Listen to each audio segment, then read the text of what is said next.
Hello, good morning, welcome to Sarit classes. It's our lecture number 4 और आज के इस लेक्चर 4 में क्या करेंगे, जो अभी तक हमने लेक्चर 3 के अंदर जितना कंसेप्ट किया उसको करेंगे रिवाइज। और किसके थ्रू, जो हमने यहाँ पे इतने ब्यूटीफुल प्रेजेंटेशन आपके लिए लगाई है। लास्ट लेक्चर या हमने इन चीज़ों के ऊपर ख़त्म किया था। ये आपकी वैली ब्रिज थी और ये आपके कोल्ड फ्रंट और वार्म फ्रंट, ये सारी चीज़ें हमने किस में पढ़ी थी। जल्दी से कमेंट में बताइए किसके अंदर ये सारी चीज़ें हमने कवर की हैं। जल्दी बताइए, 1 2 3।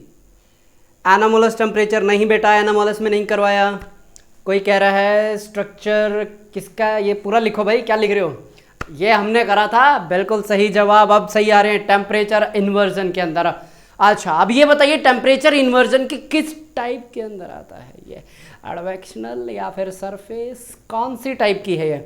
सरफेस तो आपकी वो होगी ना जिसके अंदर कोल्ड करंट और वार्म करंट आपके क्या हो रहे हैं, मिक्स हो रहे हैं। ठीक है, ये सारी चीज़ें क्या करते हैं, टेम्परेचर इन्वर्जन के लिए रिस्पॉन्सिबल है।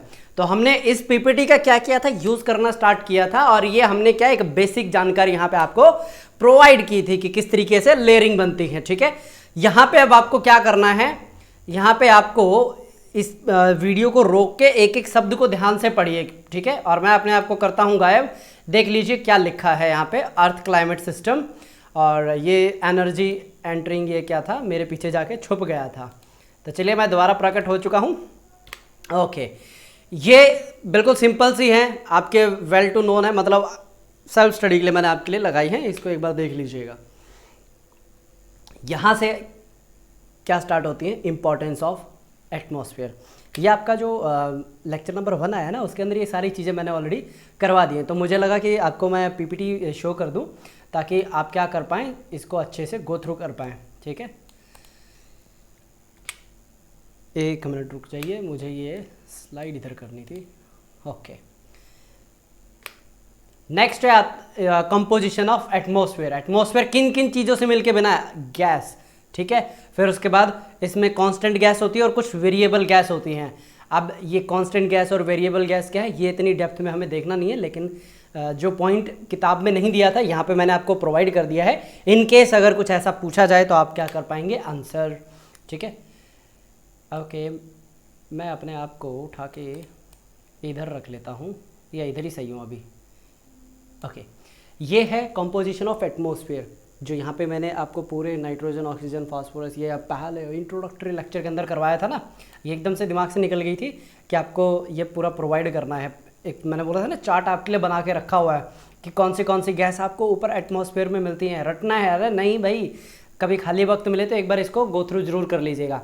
ये आते हैं फिर स्ट्रक्चर ऑफ एटमॉस्फेयर, कि एटमॉस्फेयर की स्ट्रक्चर है कैसी। ठीक है, thermal structure, magneto electronic structure, ये थोड़ा सा एडवांस लेवल पे चला जाता है कंसेप्ट। ठीक है, एडवांस लेवल पे कैसे चला जाता है बताते हैं अभी थोड़ी देर में। ये जो आपने डायग्राम देखा है, ये जो डायग्राम है, ये हमने बनाया था कि नहीं बनाया था, बताइए। अपने पन्ने पलटाइए कॉपियों के। ठीक है, जो बच्चा पहली बार देख रहा है वो हमारे जो प्रीवियस लेक्चर्स हैं उनको जरूर जाके देखिए। क्लाइमेटोलॉजिक में ये सारी चीज़ें क्या है, हमने बहुत ही इन डेप्थ समझाया है। ठीक है, किस तरीके से ये आपकी लेयर्स बनती हैं, कहाँ पे करमान। अच्छा, नीचे कमेंट में बताइए करमान लाइन कहाँ बनती है। ऑप्शन दूँ, पहला option A tropopause, option B stratopause, option C mesopause. बताइए ए बी सी में से कौन सी है जहां पे क्या बनती है, करमान लाइन। आपके आंसर्स का इंतजार है, बताइए बताइए बताइए। ओके, सारे बच्चे लाइन से बता रहे हैं सर ऑप्शन सी बिल्कुल सही जवाब है आपका। ठीक है, जो मीजोस्फीयर है और जहां पे आइनोस्फीयर स्टार्ट होती है उसके बीच में आती है आपकी मीजोपॉज, उसको करमान लाइन या फिर करमान लेयर भी बोला जाता है। ठीक है, ये है थर्मल स्ट्रक्चर, पढ़ लीजिए इसे एक बार। नेक्स्ट आती है, ये लेयर्स हैं किसकी, हाँ, जो आपका एटमॉस्फेयर है। हम ये बात कर रहे हैं वर्टिकल स्ट्रक्चर की, ये जरूर आप याद रखिएगा। ठीक है, थर्मल स्ट्रक्चर या फिर वर्टिकल स्ट्रक्चर, ट्रोपोस्फियर, स्ट्रेटोस्फियर और मीसोस्फियर। अब कई बच्चों का दिमाग कंफ्यूज होगा, अरे सर आपने तो आइनोस्फियर बोला था, ये थर्मोस्फियर कैसे। बेटा ये थर्मोस्फेयर इसलिए क्योंकि यहाँ पे जाते जाते क्या होता है, टेम्परेचर बहुत ज़्यादा बढ़ जाता है। ठीक है, आइनोस्फीयर क्यों बोला जाता है, क्योंकि जब ये टेम्परेचर बढ़ता है उसमें जो आयंस होते हैं वो चार्ज हो जाते हैं। ठीक है, तो ये आपको किसी बुक में थर्मोस्फेयर मिलेगा, कहीं पे आपको आइनोस्फेयर मिलेगा, कंफ्यूज मत होइएगा। ठीक है, ये ट्रोपोस जो स्फीयर है उसकी कुछ कैरेक्टरिस्टिक फीचर है, एक बार पढ़ लीजिए कहाँ से कहाँ तक ये आपको मिलता है। 5 से 20 किलोमीटर इसकी एवरेज हाइट है। ये स्ट्रेटोस्फीयर की आपको बेसिक इन्फॉर्मेशन प्रोवाइड की हुई है आपको। इसके बाद आते हैं क्या नाम है जो हमने मैप बनाया था ना पूरा, उसको क्या किया गया, जूम किया गया ताकि आप समझ पाएं माउंट एवरेस्ट की हाइट कहाँ तक जाती है और जो कॉमर्शियल जेट है कहाँ उड़ते हैं, ट्रोपोस्फीयर में उड़ते हैं। ठीक है, आपको कहीं पे जेट दिखाई दे रहे हैं, मुझे देखने दो इस डायग्राम के अंदर। इसके अंदर जेट लगाया तो था भाई मैंने, कहाँ गया, कमर्शियल स्पाई प्लेन, जहाँ दिख रहा है ना आपको स्पाई प्लेन, ये जेट ही हैं। ठीक है, मैंने स्पाई प्लेन लिख दिया, मैं तभी सोच रहा यार कहाँ लिख दिया वो जेट। ओके, ये आपके लिए यूज़फुल है काफ़ी, जब भी आप फ्री हों तो ज़रूर इसको क्या कीजिएगा, गो थ्रू कीजिएगा। अच्छा, यहाँ पे देखिए टेम्परेचर लिखा हुआ है मेरे पीछे जो था, कई बच्चे कह रहे सर आपके बैक साइड में कुछ लिखा हुआ है वो दिख नहीं रहा, तो मैंने आपको शो कर दिया है, देख लीजिए। ये जैसे जैसे मैंने बोला था ना कि 6.5 डिग्री जो सेल्सियस है टेम्परेचर वो होता जाएगा कम, इसको बोलते हैं एनवायरमेंटल लैप्स रेट। दोबारा से बोलिए, क्या बोलते हैं, एनवायरमेंटल लैप्स रेट। और दूसरा नाम क्या है इसका, नॉर्मल लैप्स रेट। और यहाँ पे जो हम किसकी बात कर रहे हैं, लैप्स रेट। लैप्स रेट जो लैप्स है यहाँ पे, इसका मतलब है कम होना। क्या बोलते हैं इसको, कम होना। ठीक है, एक पॉजिटिव एडियाबैटिक होता है और नेगेटिव एडियाबैटिक होता है। ये मीसोस्फीयर से जो यूवी रेज आती हैं किस तरीके से रोक ली जाती है, जो हमारी ओजोन है उसके द्वारा, ये पिक्चर आपको डिपिक्ट करता है। और यहीं पे आपका एक कंसेप्ट जो हमने यूज किया था कि जो आपकी जीएचजी गैसेज हैं ट्रांसपेरेंट है, किसके लिए, शॉर्ट वेव के लिए, ओपेक है लॉन्ग वेव के लिए। ठीक है, नीचे से जो लाइन जा रही है ना, ये क्या डिपिक्ट कर रही है, ये लॉन्ग वेव को डिपिक्ट कर रही है। यस और नो, बहुत बढ़िया, सही जवाब दे रहे हैं आप। ये जो मीसोस्फीयर है उसके कुछ कैरेक्टरिस्टिक फीचर है, देख लीजिए आप। ये आपके थर्मोस्फीयर का क्या है, कैरेक्टरिस्टिक फीचर है। ठीक है, आप मुझे बस 1 मिनट का टाइम दीजिए, मैं अभी यहाँ पे दोबारा प्रकट होता हूँ। ओके, देखिए जो आपकी स्क्रीन के ऊपर अभी दिख रहा है उसको ध्यान से देखते जाइए, और इसके अंदर कुछ और जो चीज़ें हैं अभी मैं आपको अपडेट करके बताता हूँ। ओके, 1 मिनट रुक जाइए। Okay, all done, all set, हम दोबारा प्रकट हो गए हैं स्क्रीन के अंदर, अंदर नहीं कैमरे के सामने। ठीक है, ये था आपका थर्मोस्फीयर। एक्सोस्फीयर आप पढ़ लीजिए। देखिए एक्सोस्फीयर बेसिकली क्या होता है, इसकी कोई फिक्स लाइन डिफाइन नहीं है। ठीक है, जो धरती से बाहर स्टार्ट होती है वो एक्सोस्फीयर है, और एक्सोस्फीयर का टेम्परेचर कितना होता है नहीं नापा जा सकता, क्योंकि देखिए टेम्परेचर नापने के लिए आपको क्या चाहिए, टेम्परेचर नापने के लिए चाहिए आपको, अगर ये जो मॉलिक्यूल है, यानी कि ये जो मॉलिक्यूल है और एक ये मॉलिक्यूल है, आपस में जितनी नज़दीक होंगे ना, तभी आप यहाँ पे क्या करेंगे, थर्मामीटर को यहाँ पे इंसर्ट करके देख पाएंगे कितना टेम्परेचर है। अब एक मॉलिक्यूल इधर और एक मॉलिक्यूल इधर, अब यहाँ पे थर्मामीटर लगा के देखो कहाँ से आपको टेम्परेचर मिलेगा, क्योंकि हमने क्या देखा कि जब आप बात करते हैं टेम्परेचर की, उसमें कंडक्शन होना जरूरी है, क्योंकि कंडक्शन क्या होता है, ये आपका एक मटेरियल है, जब तक मैं इसको टच नहीं करूँगा तो मॉलिक्यूल से हीट ट्रांसफ़र होगी नहीं। तो एक्सोस्फीयर में क्या होता है, मॉलिक्यूल इतने वास्ट एरिया के अंदर फैले हुए हैं, इनका टेम्परेचर पता करना ना के बराबर हो जाता है। ठीक है, तो एक्सोस्फीयर की अगर कोई आपसे ये पूछे कि 10,000 किलोमीटर होता है, आप बोल सकते हैं कि मे और मे नॉट बी। ठीक है, क्योंकि अभी तक जो हमारी स्टडी है वो 10,000 किलोमीटर तक का शो करती है कि हाँ ये 10,000 किलोमीटर तक हमने कहीं ना कहीं जिस तरीके से इसको फाइंड आउट किया है, देखा है। ठीक है, फिर आता है आपका मैग्नेटो इलेक्ट्रिक स्ट्रक्चर। ये बेसिकली वो है जिस स्पेक्ट्रम का यूज़ किया जाता है, जो सैटेलाइट हमारे ऊपर जाते हैं ना वो सिग्नल भेजते हैं। जैसे हमने आइनोस्फीयर की बात की थी ना, ये उसी के ही बिहाफ पे है, जैसे आइनोस्फीयर, प्लाज्मास्फीयर, मैग्नेटोस्फीयर। इतनी डिटेल में समझ में ना आए कोई बात नहीं है, आइनोस्फीयर को समझ लीजिए।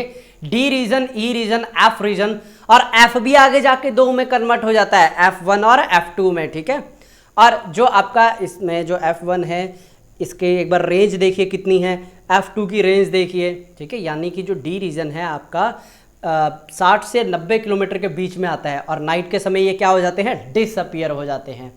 ठीक है। और इसी तरीके से जो आपका ई रीजन है, ई आता है आपका 90 to 140, और धीरे धीरे ये फिर आगे क्या होते जाएंगे, आगे बढ़ते जाएंगे।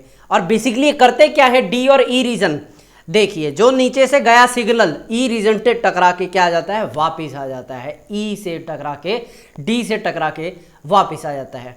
ठीक है, ये आपको दिखाई भी दे रहे हैं ना डायग्राम के अंदर। ये लीजिए मैं यहाँ पे थोड़ा सा आ जाता हूँ, अब आप थोड़ा सा अच्छे से समझ पाएंगे। ठीक है, एएम होता है एक रेडियो ट्रांसमीटर एम्पली, ठीक है, मुझे एग्जैक्ट इसकी अभी फुल फॉर्म याद नहीं आ रही है एएम की। ठीक है, एम्पलीट्यूड होता है या, चलिए बाद में कभी अगर ध्यान आएगा लेक्चर को करवाते करवाते फिर दोबारा मैं बता दूंगा। ठीक है, तो यहाँ पे अब ये क्या कर रहे हैं, जो सिग्नल भेजा गया है, अब मान के चलिए कई बार क्या होता है हम वायरलेस कम्युनिकेशन करते हैं, वो कैसे पॉसिबल है, ये सिग्नल्स क्या करते हैं, ट्रैवल करते हैं। और इसमें से अगर आप लास्ट ये देख पाएंगे जो डी लेयर है वो क्या हो जाती है, नाइट में डिसअपियर हो जाती है। ठीक है, ये आता है फिर आपका नेक्स्ट प्लाज्मा स्फीयर। ठीक है, ये है आपकी फोर्थ स्टेट ऑफ मैटर जिसको बोला जाता है प्लाज्मा स्फीयर। ठीक है, ये प्लाज्मा स्फीयर क्या होता है, ये सॉलिड जैसा नहीं होता और लिक्विड जैसा भी नहीं होता है, ये उन दोनों की बीच की स्टेट होती है। देखिए लिक्विड का क्या है, अगर आपने इस पेज के ऊपर पानी डाला और आप इसको ऐसे कर दे बिल्कुल हाई स्पीड से फ्लो कर जाएगा। दूसरा सेम वही स्लोप है, अगर मैं इसके ऊपर क्या डालूं, ये पेन रख दूं, ये क्या है सॉलिड स्टेट में है। ठीक है, इसको मैं क्या नहीं कर सकता, ऐसे मोड़ नहीं सकता इजीली, और जो लिक्विड है उसको जिस कंटेनर में डालूंगा उसी की शेप ले लेता है। लेकिन प्लाज्मा क्या होता है, थोड़ा सा गाढ़ा होता है। ठीक है, ये आइनोस्फीयर का क्या है एग्जिस्टेंशन, मतलब जो उसके एक्सटेंशन है ना, एसेंशियल एक्सटेंशन वहाँ पे है ये। ठीक है, जैसे प्लाज्मा पॉज, इतनी डेप्थ में जाने की ज़रूरत नहीं, ये थोड़ा पीएचडी लेवल का एडवांस मैंने यहाँ पे प्रोवाइड कर दिया आपको, ताकि आपको डिफरेंट किताबें क्या ना करनी पड़े, खंगालनी ना पड़े। ये आपका क्या बन रहा है, एक मैग्नेटिक फील्ड बन रहा है। ठीक है, दिन के टाइम पे और शाम के टाइम पे किस तरीके से बनता है, और प्लाज्मा पॉज कहाँ पे है, किस तरीके से ये बन रहा है, ये आपको क्या समझने में मदद करता है। ठीक है, क्या आगे चलें अभी। देखिए ज़रूरी नहीं है ये सारी चीज़ें आपको याद हों, लेकिन जो बेसिक है चार वो आपको याद होने चाहिए, ट्रोपो, स्ट्रेटो, मीसो और थर्मो। थर्मो की बजाय आप आइनो कर लें, वो भी बहुत बढ़िया है। ठीक है, प्लाज्मा कभी ऐसे पूछा नहीं गया है, लेकिन मेरे को लगा कि ये आपको बता देना चाहिए। ठीक है, ये आपके जो अर्थ के चारों तरफ क्या देख रहे हैं, ये है मैग्नेटिक फील्ड। और जो यहाँ पे सबसे लास्ट में आपको कुछ लिखा हुआ दिख रहा है ना, रेड रेड की एक बड़ी सी आर्म है, बीच में एक ब्लैक कलर की एक लाइन जा रही है, ये क्या होती है, जब ये दोनों लाइन आपस में ऐसे टकराती है ना, तो आपका जो नॉर्थ पोल है और साउथ पोल है वहाँ पे कुछ आपको ऑरोरा बोरियालिस और ऑरोरा ऑस्ट्रियालिस देखने को मिलता है।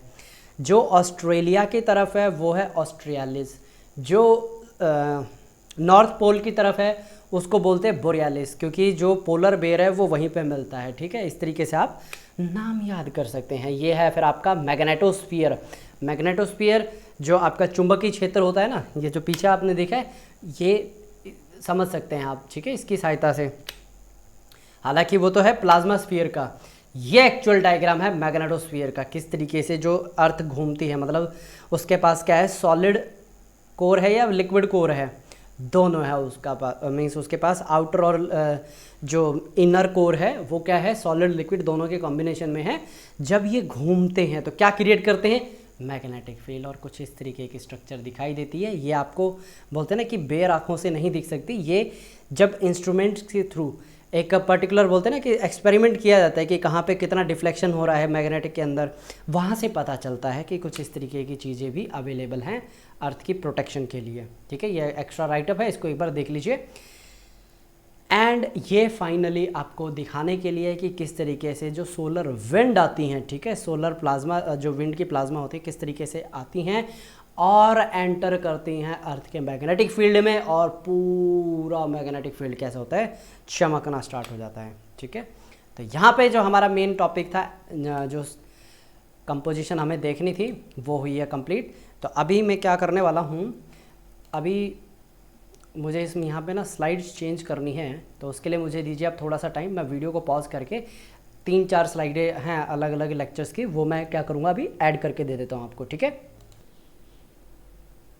तो चलिए नेक्स्ट आपका स्टार्ट होता है बहुत ही इंपॉर्टेंट टॉपिक जो कि है वेदर एंड क्लाइमेट। अरे बड़ा इंटरेस्टिंग है, देखिएगा वेदर एंड क्लाइमेट में कितने ब्यूटीफुल आपके लिए पिक्चर्स लगाई हैं। वेदर क्या होता है, अभी तक जो हमने पढ़ा है, वेदर होता है शॉर्ट टर्म पीरियड को डिपेंड करता है, और क्लाइमेट क्या होता है, पूरे जो एरियाज हैं उनका लॉन्ग टर्म पीरियड की बात करता है। ठीक है, तो वाई टू स्टडी वेदर, ठीक है, ये आप क्या करें, यहाँ से अपने कुछ पॉइंटर्स उठाइए और जब आप इंट्रोडक्शन लिखें उसके अंदर क्या कीजिएगा, इसको ऐड ऑन करने की कोशिश कीजिएगा। ठीक है, डन, चलें फिर आगे। ओके, यहाँ पे देखिए मैं एक एक शब्द नहीं समझाऊंगा कि ये क्या है, क्योंकि ऑलरेडी कर चुके हैं। कई बच्चे कह रहे हैं कि हमारे को जो पहले जैसा यहाँ पे पढ़ाता था वो अच्छा लगता था, तो उसी के अकॉर्डिंग मैं ये सारी चीज़ें सिर्फ मैं आपको दिखा रहा हूँ ताकि आप पॉज करके इसको अच्छे से पढ़ पाएँ। ठीक है, ओके। नेक्स्ट फिर आता है कि वेदर एंड क्लाइमेट, इसमें फ़र्क क्या है। ठीक है, मैं एक बार इसको हटा देता हूँ, यहाँ पे ठीक लग रहा है अभी। ठीक है, क्योंकि मोस्ट ऑफ यहीं पे ठीक रहेगा। अब देखिए सबसे पहला क्या है, डे टू डे चेंजेस होती हैं। ये किस में आएगा, अरे मैच द फॉलोइंग में करके बताइए, 1 2 3 4। इसी तरीके से आप इसके अंदर एक छोटी सी एक्टिविटी आपको प्रोवाइड की है, करिएगा इसके अंदर जरूर। ठीक है, नेक्स्ट आता है कि कौन से फैक्टर हैं जो वेदर को इम्पैक्ट करते हैं, बताइए कौन से। सबसे पहले बारिश, अरे भाई जितनी ज़्यादा बारिश वेदर उतना ठंडा। ठीक है, हवा की speed, air pressure, humidity, wind direction, temperature, cloud cover, ये सारी चीज़ें क्या करती हैं, वेदर को इम्पैक्ट करती हैं। ठीक है, ऑलरेडी डिटेल में बात हो चुकी है किस तरीके से ये इम्पैक्ट करते हैं। क्लाइमेट का जो है यहाँ पे इम्प्लीकेशन, क्लाइमेट को मतलब क्लाइमेट अगर आप दूसरे शब्दों में लेके चलें, इसको टेम्परेचर भी ले सकते हैं, लेकिन अभी हम क्लाइमेट लेके चलते हैं। लैटिट्यूड्स के ऊपर क्या करता है, बहुत ज़्यादा फर्क पड़ता है। यहाँ पे हमने देखा था ना, ट्रॉपिकल, टेम्परेट और फ्रिजिड मतलब जहाँ पे बर्फ़ ज़्यादा जमी होती है, यानी कि एवरेज टेम्परेचर कितना है, 10 डिग्री। टेम्परेचर एनामोलस में पढ़ा है हमने। ठीक है, उसके बाद आता है हाइट। अरे माउंट एवरेस्ट पे तो आपको सारे वो देखने को मिलते हैं। ठीक है, सारे मतलब 2 से 4 किलोमीटर के बीच में आपको ट्रॉपिकल के आसपास का जैसा माहौल देखने को मिलता है। फिर उसके ऊपर जाते जाएं टेम्परेट, फिर उसके बाद आपको देखने को मिलता है पूरा बर्फ़ से ढका हुआ एरिया। ठीक है, नेक्स्ट आता है distance from bodies of water, जिसको हम लैंड एंड सी ब्रीज बोलते हैं। उसके बाद आता है टोपोग्राफी, क्या प्लेन है या उसके अंदर बोलते हैं ना उबड़ खाबड़ है, अनड्यूलेटिंग टाइप ऑफ टोपोग्राफी है। इसके बाद आता है जो क्लाइमेट है, इसके अंदर जो हमने एक एक फैक्टर की बात की है, यहाँ पे उस फैक्टर के बारे में क्या किया गया, आपको एक्सप्लेन करके बताया गया कि किस तरीके से जो लैटिट्यूड है वो क्या करता है, इम्पैक्ट डालता है। ये जो पीछे डायग्राम दिख रहा है, इसके अंदर क्या आपको देखना है, जो सन रे है 90 डिग्री, उसके बाद 65 डिग्री क्या हो रही है, एंगल बना रही है। फिर उसके बाद 22.5 डिग्री का क्या बन रहा है, एंगल बन रहा है इसके अंदर। ठीक है, 1 मिनट रुकिए। हाँ, सीपीयू में लैग आ रहा है आज, देखते हैं इसके अंदर क्या गड़बड़ हो रही है। ओके, नेक्स्ट आता है जो हमने वहाँ पे पढ़ा था, ये उसको क्या कर दिया मैंने, इलाबोरेट वे में शो कर दिया है। ठीक है, the lower the latitude the warmer the climate reason. क्यों, 90 डिग्री से क्या आ रहा है, सनलाइट इसके ऊपर फॉल कर रही है। इसके बाद आती है हाइट, हाइट यानी कि एल्टीट्यूड, कैसे इंपैक्ट डालती है, आप जरूर इसको कीजिएगा गो थ्रू। नेक्स्ट आता है आप जो क्लाइमेटिक फैक्टर है, उसके अंदर जो हमने देखा ना कि प्रेजेंस है वाटर के पास में और लैंड के पास में कितना ही उसकी प्रेजेंस है, उसके हिसाब से भी मैटर करती है। कैसे करती है बता दिया गया है ऑलरेडी, ये डायग्रामेटिक फॉर्मेट में आपको क्या बना के दिया गया है। वार्म लैंड और कोल्ड वाटर, दिन के टाइम में क्या होगा, हाई प्रेशर किसके ऊपर, कोल्ड वाटर पे। रात के टाइम हाई प्रेशर हो जाएगा लैंड के ऊपर। ठीक है, ये आपको एरोस से सारी चीज़ें क्लियर हो जाएंगी। इसके बाद हमने क्या देखा, जो माउंटेन हैं, ठीक है, वो कितनी दूर हैं, और दूर है मतलब अगर हवा जा रही है, ज़्यादा ऊंचे माउंटेन होंगे तो हवा को क्या कर देंगे, ब्लॉक कर देंगे। हवा को ब्लॉक कर दी तो मानसून जैसे अभी आने वाला है, 1 हफ्ता फिलहाल डिले चल रहा है, नहीं तो हिसाब से अभी तक यहाँ पे हमारे होम टाउन पे मानसून आ जाना चाहिए था, अभी तक नहीं आया है। अच्छा, तो अब जैसे माउंट एवरेस्ट है 8 किलोमीटर ऊंचा है, जब मानसून की हवाएं आती हैं उससे टकराती हैं और वो किस पे कहाँ पे बारिश करती हैं, जो इंडिया का पार्ट है ना पूरा नदर्न पार्ट, वहाँ पे क्या होती है, रेनफॉल होती है। ऐसा नहीं कि only northern part, all over India में। ठीक है। अगर यहाँ पे माउंट एवरेस्ट नहीं होते तो क्या होता, यहाँ पे बारिश ही नहीं होती इतनी। अब किस तरीके से माउंटेन क्या करते हैं, इम्पैक्ट डालते हैं बारिश के ऊपर, आपके लिए बहुत बढ़िया डायग्राम मैंने यहाँ पे बना के दिया है। विंडवर्ड साइड पे क्या होगी, हमेशा बारिश होगी, और जो लीवर्ड साइड होता है यानी कि जहाँ पे शेडो रहती है, जिसको रेन शेडो एरिया भी बोला जाता है। एक हमारा टॉपिक भी है कि रेन शेड मैनेजमेंट कैसे किया जाता है, ठीक है। इसके बाद आता है प्रिवेलिंग विंड्स क्या होती हैं। प्रिवेलिंग विंड वो होती हैं जो कि एक पर्टिकुलर डायरेक्शन में क्या करती हैं, फ्लो करती हैं, ठीक है। अब देखिए, अगर कोई भी विंड एक पर्टिकुलर डायरेक्शन में फ्लो कर रही है, अगर वो किसके ऊपर से जा रही है, पानी के ऊपर से जा रही है, वो पानी अपने साथ क्या करेगी, लेके जाती रहेगी और कूल करती ही उसके आसपास के एरिया को। लेकिन अगर वो कंसिस्टेंट ज़मीन के ऊपर से आ रही है तो वो हवा कैसी रहेगी, गर्म रहेगी, ठीक है। ये आपके लिए क्या लगाया मैंने, एक बहुत ही ब्यूटीफुल डायग्राम लगाया। इसके अंदर आपको सारे करंट पता चल रहे हैं और वो कैसे ठंडे हैं, गर्म हैं, ये भी आपको डिपिक्ट करके यहाँ पे दिखाया गया है। रेड कलर शो कर रहा है वार्म को, और इसमें जो कोल्ड है यानी कि वो किसमें शो हो रहा है आपको, ब्लू कलर के जो यहाँ पे है जो मार्क हैं वो शो कर रहे हैं आपको कोल्ड वाटर, ठीक है। एल नीनो ला नीना में सारी चीज़ें हमने कवर की हैं ना, देखिएगा, नहीं देखा है तो लेक्चर। उसके बाद आता है क्लाइमेट। यहाँ पे फिर हमने किसकी बात की, रेन की, किस तरीके से रेन क्या डालती है, इम्पैक्ट डालती है, ठीक है। आगे चलें फिर, वेरी गुड। ये आता है, हाँ यहाँ पे थोड़ा सा ना हम इसको रोक के रखेंगे, ये टॉपिक हम क्या करेंगे, बाद में करेंगे। डोल्ड्रम क्या होता है, प्रिवेलिंग ईस्टर्ली लैटिट्यूड, ये मैं आपको बाद में समझाऊंगा, क्योंकि जैसे ही हमारा रिवीजन पार्ट ये खत्म होगा ना, अगला जो लेक्चर है, लेक्चर नंबर 5 हमारा, ये यहीं से स्टार्ट हो जाएगा, विंड एंड प्रेशर बेल्ट, पूरा लेक्चर 5 उसी पे रहेगा। कम से कम 3 घंटे के आसपास का रहेगा वो, ठीक है। छोटा हो जाए तो और भी अच्छी बात रहेगी।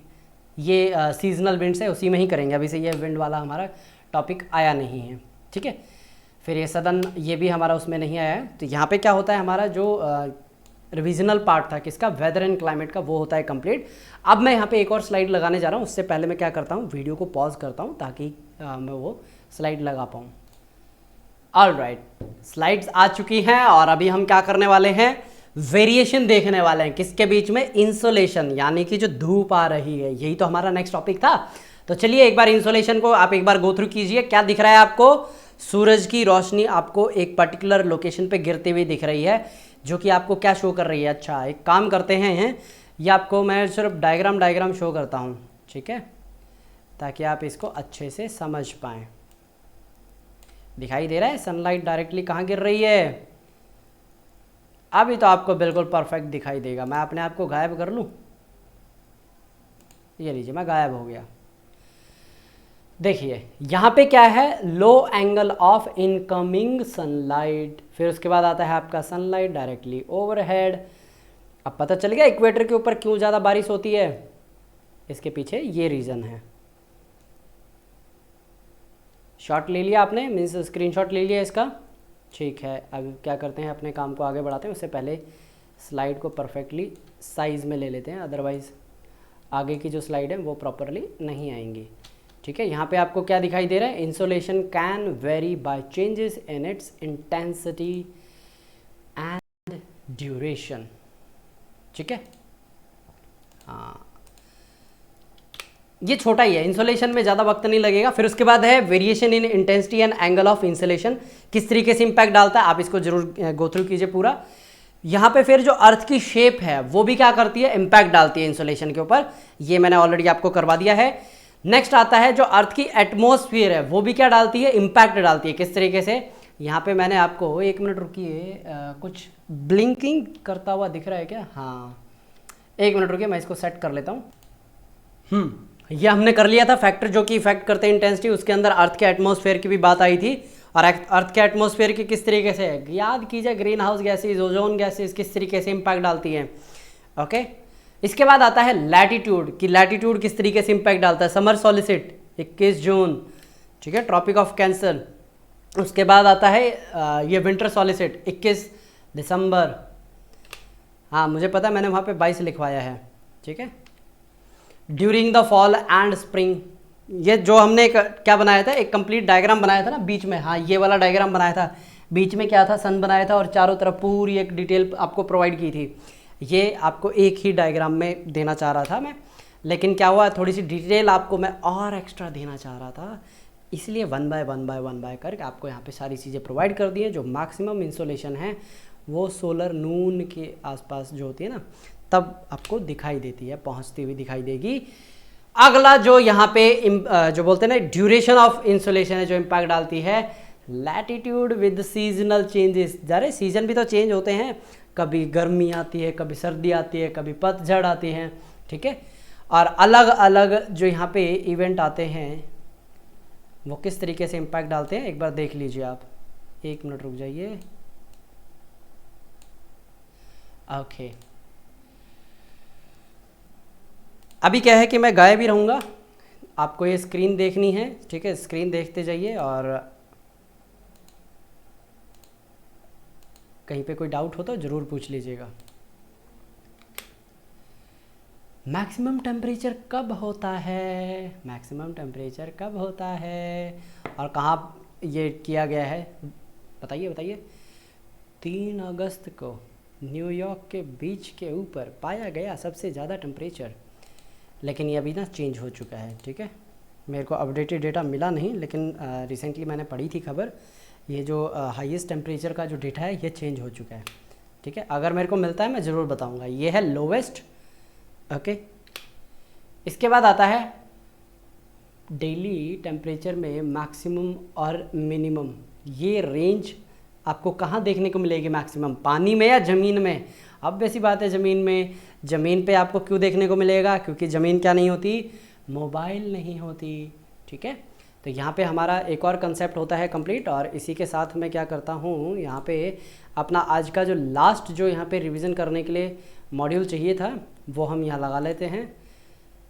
मात्र थोड़ा सा समय लगेगा, इसको करते हैं रिमूव, और ये हो गया है ओके। ये आ गई है फिजिकल ज्योग्राफी, यानी इसमें हम क्या करने वाले हैं, लेटेंट हीट क्या होती है, फिर उसके बाद यहाँ पे जो हीट है यानी टेम्परेचर है किस तरीके से अलग अलग लेवल पे इम्पैक्ट डालती हैं। एक बार आप क्या करेंगे, इसको ध्यान से देखते जाइए। सबसे पहले हमें देखना पड़ेगा ग्लोबल का वाटर बजट कितना है, तभी तो हमें पता चलेगा कि भाई एक्चुअली क्या पीछे खुरापात चल रही है टेम्परेचर की।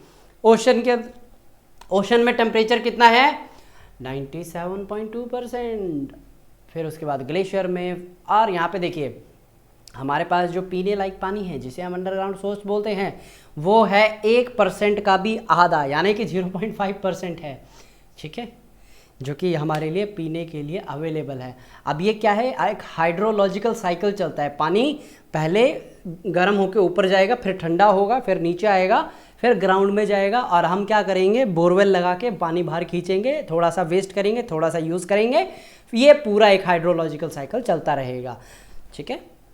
क्या है कि आप एंथ्रोपोसीन एरा के अंदर है, थोड़ा सा चेंजेस करके लाइए अपने हर एक साइकिल के अंदर, लगाइए उसके अंदर इंसानों का भी दिमाग, और थोड़ा सा देखिए किस तरीके से आपको एक अलग ही फ्लेवर मिलता है हर एक साइकिल को समझने में, ठीक है। और अभी हम क्या करने वाले हैं, रेजिडेंस क्या नाम है, हाँ, रेजिडेंस टाइम क्या होता है वो देखते हैं। देखिए एक जो पूरा हाइड्रोलॉजिकल साइकिल है उसको कंप्लीट होने में कितना टाइम लगता है, इसमें ये बताया गया है कि इवेपोरेशन होने में कुछ घंटे और कुछ मिलियन साल लग सकते हैं, जो नीचे डीप एक्वाइफर है उसके अंदर पानी जो ट्रैप है उसको वापस बाहर आने में। एक बात बताऊं, अभी रिसेंटली एक खबर पता चली है, खबर ये पता चली है कि ये हमारी अर्थ है, इस अर्थ के अंदर ये आपका आ जाता है, यहाँ पे इंडिया जो पूरा आपका एशियन है ना इस तरफ वाला, वो ये आपका आ जाता है ऑस्ट्रेलिया, इनके नियर बाय यहाँ पे एक और समुंदर है, वो तकरीबन कितनी फीट गहरा है, मतलब फीट नहीं कितने किलोमीटर गहरा है, तकरीबन 13 से लेकर के 16 या 20 किलोमीटर गहराई पे है वो, ठीक है। हमें ये पता चला है उसके अंदर पानी मीठा है। अब देखिए आपके दिमाग की बत्ती चसी होगी, हम ड्रिल कर नहीं पाए, जाके कभी देखा नहीं, और इवन कि पानी का टेस्ट भी पता लगा लिया, वाह वाह वाह वाह, अरे इसी को तो साइंस बोलते हैं।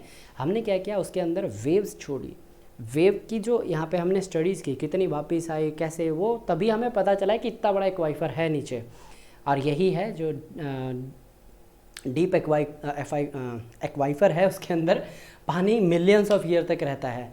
ठीक है, अब अगर हम यहाँ पे बात करें कि इसका डायग्राम कैसे बनेगा, उसके पहले हमें लेटेंट हीट समझनी है। ठीक है, आप एक बार इसको गो थ्रू कीजिए किस तरीके से लेटेंट हीट आपकी काम करती है। हमने एक बहुत ही सिंपल सा डायग्राम बनाया था, आइस, ठीक है, आइस, वाटर और वेपर्स, यही बनाया था ना। यहाँ पे आपके लिए एक एरो ट्रायंगल करके आपको बना के दिया है, आप इसको देखिए। फिर उसके बाद यहाँ पे सैचुरेशन क्या होता है, बताइए सैचुरेशन पॉइंट क्या होता है। अरे अभी तो बता दीजिए, पीछे बोर्ड के ऊपर लिखा हुआ दिख भी रहा है आपको। अरे इस बोर्ड पे नहीं, स्क्रीन में जो लगा हुआ है। देखिए सैचुरेशन पॉइंट वो होता है जिसके ऊपर मैक्सिमम अमाउंट ऑफ वाटर, जो वेपर होता है ना, जो होल्ड किए जा सकते हैं। ठीक है, एक एयर, मान लीजिए मेरे पास एक पानी का मतलब एक थैली है, उसके अंदर मैं कितना पानी डाल सकता हूँ। अगर वो थैली 1 लीटर की कैपेसिटी का है तो मैं उसमें 1 लीटर डाल सकता हूँ। क्या उसमें 2 थोड़ी ना डालूंगा मैं, क्यों, जैसे ही 2 डाला जाएगा पानी उसमें से छलक के बाहर आ जाएगा। तो एक बात यहाँ पे हमें क्या पता चली, सैचुरेशन कितना होता है। सैचुरेशन ये होता है कोई भी एयर पार्टिकल होता है वो कितना पानी अपने साथ क्या कर सकता है, कैरी करके लेके जा सकता है, वो क्या हो गया उसका सैचुरेशन। ठीक है, हर एक के लिए अलग अलग होता है। फिर उसके बाद कौन से 3 फैक्टर हैं जो कि इन्फ्लुएंस करते हैं रेट ऑफ इवेपोरेशन को। पहला है टेम्परेचर ऑफ वाटर, दूसरा है टेम्परेचर ऑफ एयर, फिर उसके बाद है डिग्री ऑफ विंडीनेस, यानी कि कितनी तेज हवाएं चल रही हैं। ठीक है, इसके बाद आता है जो वेपर्स हैं, जो वेपर प्रेशर है वो कितना होता है, वो कैसे क्या करता है, इम्पैक्ट डालता है। देखिए जो वेपर प्रेशर है वो टोटल एयर प्रेशर, एक बार पढ़ लीजिएगा, अगर मैं इसको लाइन बाय लाइन करवाऊंगा तो आपको लगेगा अगर ये बिल्कुल है। सिंपल सा देखिए, ये मेरा हाथ है, ये मेरा हाथ है, और ये क्या है, एक एयर मास है। मेरे हाथ के ऊपर ये एयर मास कितना प्रेशर लगा रहा है। ठीक है, ये तो एयर मास का हो गया। इसी तरीके से जो हवा है उसके अंदर वाटर वेपर्स भी होंगे ना, तो ये वाटर वेपर क्या लगा रहे हैं, प्रेशर लगा रहे हैं। ये ना सिर्फ ज़मीन पे और आपस में भी एक दूसरे के क्या करते हैं, प्रेशर क्रिएट करते हैं। ठीक है, नेक्स्ट आते हैं आपके जो वाटर वेपर का सैचुरेशन प्रेशर है। जैसे जैसे टेम्परेचर बढ़ता जाएगा वो अपने अंदर कितना पानी वो लेके जा सकते हैं। ठीक है, कितना पानी वो अपने साथ ऊपर कैरी कर सकते हैं। ये आती है रिलेटिव ह्यूमिडिटी क्या होती है, एक बार इसको पढ़ लीजिए, सिंपल है। नेक्स्ट आता है रिलेटिव ह्यूमिडिटी का एग्जाम्पल।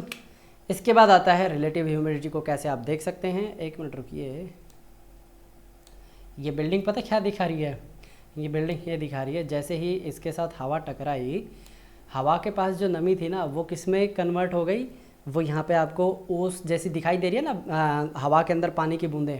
ठीक है, यानी जो हवा थी बहुत ही ज़्यादा सैचुरेटेड थी, जैसे ही वो टकराई उसके अंदर जो वेपर्स थे वो क्या हो गए, रिलीज़ हो गए। हाँ, जैसे क्लाउड हो गए, फॉग हो गए, उसके तौर पे आपको दिखाई देते हैं। रिलेटिव ह्यूमिडिटी में 2 तरीके से चेंज आ सकते हैं। पहला तो है जो हवा के जो टेम्परेचर है उसके अंदर अगर चेंज आता है, और दूसरा जो इसके अंदर जो वाटर वेपर है, जो पानी है, एकदम से किसी गर्म चीज़ के ऊपर डालते हैं तब उसके जो वेपर्स होते हैं बनते हैं। कभी आपने गौर किया है, सर्दियों में जब हम गर्म पानी से नहाते हैं, हम अपनी बॉडी के ऊपर जब पानी डालते हैं और फिर हम ऊपर देखते हैं वॉशरूम में, तो आपको क्या दिखता है, एक धुआं धुआं सी दिखाई देती है। वो क्या रीज़न है, वो रिलेटिव ह्यूमिडिटी, मतलब जो टेम्परेचर है रिलेटिवली क्या है, चेंज है। ठीक है, ये आपके लिए एक चार्ट प्रोवाइड किया है, ड्यू पॉइंट। ड्यू पॉइंट वो होता है जिसके ऊपर जो पानी है वो जमना स्टार्ट हो जाता है। ठीक है, फिर उसके बाद अच्छा वो तो फ्रीजिंग पॉइंट होता है, जमना स्टार्ट होता है। ड्यू पॉइंट वो होता है जो ओस होती है ना, जिसके ऊपर आपकी ओस बनना स्टार्ट हो जाती है। जैसे कि यहाँ पे ड्यू पॉइंट है, कितने पे कितना आपका यहाँ पे एक चार्ट बनाया गया है, जैसे 55 से कम प्लेजेंट है, 56 से 60, इस तरीके से ये इसको पूरा क्या गया है, बनाया गया है। एक मिनट रुक जाइए, मैं थोड़ा सा इसको क्या करता हूँ, एडजस्ट कर लेता हूँ। इसके बाद आता है आपका एडियाबैटिक प्रोसेस। यह हमने करा था। एडियाबैटिक प्रोसेस क्या होता है, जैसे जैसे आपकी हवा गर्म होती है क्या होती है, एक्सपैंड करती है, और हवा जैसे एक्सपैंड होगी तो कहाँ जाएगी, ऊपर की तरफ जाएगी। यही आपको मैंने शो किया है। और एक और चीज़ बताऊँ, एक लिमिट तक हवा क्या होगी, गर्म होगी, उसके बाद वो ठंडी होती जाएगी। ठीक है, नेक्स्ट यहाँ पे देखते हैं, ये पूरा एडियाबैटिक प्रोसेस है, यहाँ पे मैंने आपको लिख के दिया है। ठीक है, इसके अंदर कुछ भी ऐसा नहीं है। ये ऑलरेडी हम देखिए, ये जो ड्राई एडियाबैटिक लैप्स रेट है ये हम ऑलरेडी कर चुके हैं। ठीक है, ये ऑलरेडी कर लिया है। और जो ये एडियाबैटिक लैप्स रेट है यहाँ इसका मतलब क्या बनता है, यहाँ पे जब आप किसी चोटी के ऊपर खड़े होकर देखते हैं तो आपको इस तरीके से जो बादल बनते हुए दिखते हैं ना, यही एडियाबैटिक लैप्स रेट है। यानी पानी क्या मतलब जो हवा है क्या गई, ऊपर गई, ऊपर जाते क्या हो गई, कंडेंस हो गई, और इस तरीके के बादल बनते हुए दिख रहे हैं आपको। और ये क्विक क्या है, रिमाइंडर कि किस तरीके से आपका सैचुरेशन, फिर उसके बाद कंडेंसेशन, और इसके बाद फिर हमने रिलेटिव ह्यूमिडिटी पढ़ी, फिर उसके बाद जो ड्यू पॉइंट टेम्परेचर क्या होता है। ठीक है, आई थिंक यहाँ पे कंप्लीट हो गया ना ये। अच्छा, कुछ और भी यहाँ पे मैंने लगाया है, ये आपके सेल्फ स्टडी के लिए मैंने यहाँ पे ऐड किया है। ठीक है, लेटेंट हीट ऑफ कंडेंसेशन क्या होती है, एक बार देख लीजिए आप इसको। नेक्स्ट आता है यहाँ पे सैचुरेटेड एडियाबैटिक लैप्स रेट, वही 5 या फिर 3 डिग्री फ़ारेनहाइट। अब यहाँ पे क्या होता है, स्टेबिलिटी वर्सेस बॉयंसी। देखिए स्टेबिलिटी का मतलब क्या होता है, जब हवा क्या होती है नीचे की तरफ आ रही है तो वो क्या होती है, सैचुरेटेड होती है, उसके पास कोई भी नमी नहीं होती है। अब आती है बात बॉयंसी की। बॉयंसी का मतलब क्या है, ये अगर जो पेन है हवा में तैरता रहे तो क्या कर रहा है, ये बॉइंट कर रहा है, यानी कि तैर रहा है। ऐसे ही पानी में जो स्विमर होता है वो कैसे तैर पाता है, उसके बॉडी के आसपास जो पानी होता है, जो इमीडिएट उसकी बॉडी को टच कर रहा होता है, वो जितनी जल्दी पानी को रिप्लेस करता है अपनी बॉडी के नियर बाय, तो बॉडी क्या होती है, ऊपर फ्लोट कर सकती है। ठीक है, यही स्टेबिलिटी वर्सेस बॉयंसी है। स्टेबल एयर मास क्या होती है, बारिश नहीं करती। ठीक है, उसी तरफ जो दूसरी है आपकी अनस्टेबल। अच्छा, ये जो पीछे बनाया है ना मैंने, टेम्परेचर को एक बार थोड़ा सा नोट कर लीजिएगा, मैं इसको थोड़ा सा जूम कर देता हूँ ताकि आप अच्छे से देख पाएँ इसको।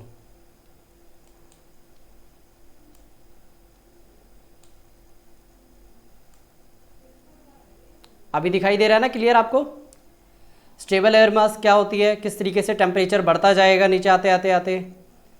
ठीक है, साइड में दिखाई दे रहा है आपको रेड कलर में, आपको क्या दिखाई दे रहा है, लैप्स रेट ऑफ सराउंडिंग, फिर उसके बाद सैचुरेटेड एडियाबैटिक लैप्स रेट। इसी तरीके से अगला जो आता है वो है अनस्टेबल या फिर इनस्टेबल बोल सकते हैं, सैचुरेटेड एयर। वो क्या करेगी, अरे बारिश करेगी। ठीक है, अभी तक 3 से 4 बार आपको ये बता दिया है। फिर उसके बाद कंडीशनल अनस्टेबिलिटी होती है, ये आपके लिए एक अलग से मैंने चार्ट प्रोवाइड किया, माइट भी वो डायग्राम्स आपको अगर क्लियर ना हो इस चार्ट के अंदर आप देख लीजिएगा। ठीक है, non buoyant remain immobile unless force to rise. ठीक है, इसके बाद आता है, अच्छा ये मैंने करवा दिया आपको, हाँ ये वही है, मेरे को लगा मैंने नेक्स्ट शो कर दिया है। इसके बाद आता है कंडेंसेशन एंड जो क्लाउड ड्रॉपलेट है। मैंने क्या बताया था कि जो बारिश होती है, जो बादल होते हैं वो कैसे बनते हैं, उसको क्या चाहिए, एक कंडेंसेशन। यहाँ पे मान के चलिए मैं इसको क्या लेके चल रहा हूँ, एक मॉलिक्यूल लेके चल रहा हूँ। अब ये जब तक मॉलिक्यूल आएगा नहीं, बारिश जो पानी की जो ड्रॉपलेट्स हैं वो क्या नहीं होंगी, जमेंगी नहीं। किस तरीके से आपको डायग्राम में दिखाई दे रहा है, छोटे छोटे ब्लैक डॉट्स दिख रहे हैं, ये क्या शो कर रहे हैं, ये हाइड्रोस्कोपिक न्यूक्लियाई को शो कर रहे हैं। अब जब इन ब्लैक डॉट के ऊपर क्या है, पानी ने इसको कवर कर लिया है, ये क्या हो गए यहाँ वाटर ड्रॉपलेट। जब मल्टीपल वाटर ड्रॉपलेट आपस में क्या हो जाएंगी, कंबाइन हो जाएंगी, ये क्लाउड के में अंदर बदल जाएंगे। ठीक है, क्लाउड की क्या क्लासिफिकेशन होती है अभी तक हमने नहीं किया, एक बार आप बस पिक्चर देख लीजिए, ताकि जब मैं बताऊँ ना आपको कि ये निम्बस है या क्यूमुलिम्बस है, ये स्ट्रेटो है, ये ऑल्टो क्यूमस है, तो आपको दिमाग में आ जाने चाहिए किस तरीके के कौन से बाल हैं। बाल नहीं, अरे ये जो सबसे ऊपर वाली जो है ना, ये फीदर लाइक स्ट्रक्चर होती है। जैसे आप पंछी देखते हैं ना, कोई सफ़ेद रंग का अगर आपने हंस देखा है, उसके जो पंख होते हैं ये उसके जैसी होती है, इसको सीरस टाइप बोलते हैं क्लाउड। ये एक प्रॉपर डायग्राम है, इसको तो आपको मैं थोड़ा सा जूम करके दिखाता हूँ, बहुत ही इंपॉर्टेंट डायग्राम है ये।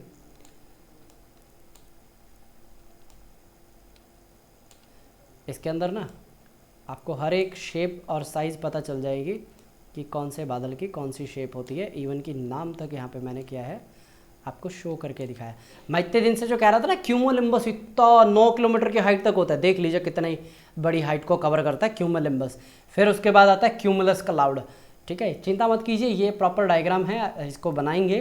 ठीक है, सीरस क्लाउड सबसे ज़्यादा हाइट के ऊपर पाए जाते हैं, सीरस क्लाउड की हाइट बहुत ज़्यादा होती है, सबसे ऊंचे क्लाउड यही होते हैं। और इस हाइट तक क्लाउड बनते क्यों हैं, कैसे बनते हैं, जो जेट स्ट्रीम होती है वो जाती है इस साइड तक, और इसके पास जो जेट स्ट्रीम के पास जो मॉइस्चर होता है वो ऊपर जाता है, तब आपको एक क्लाउड बनते हुए दिखाई देते हैं। जेट स्ट्रीम स्टार्ट ही 10 किलोमीटर से होती है, ठीक है। फिर दोबारा ठीक है, ठीक करेंगे भाई, इसके ऊपर धीरे धीरे काम चल रहा है, एकदम से तो जाने से रही।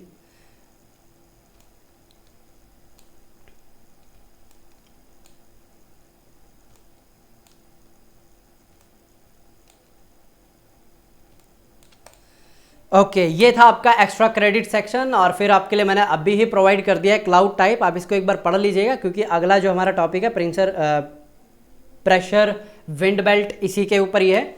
और ये है आपके जो फॉग का एरिया है, ठीक है, अलास्का के नियर बाई की पिक्चर है ये।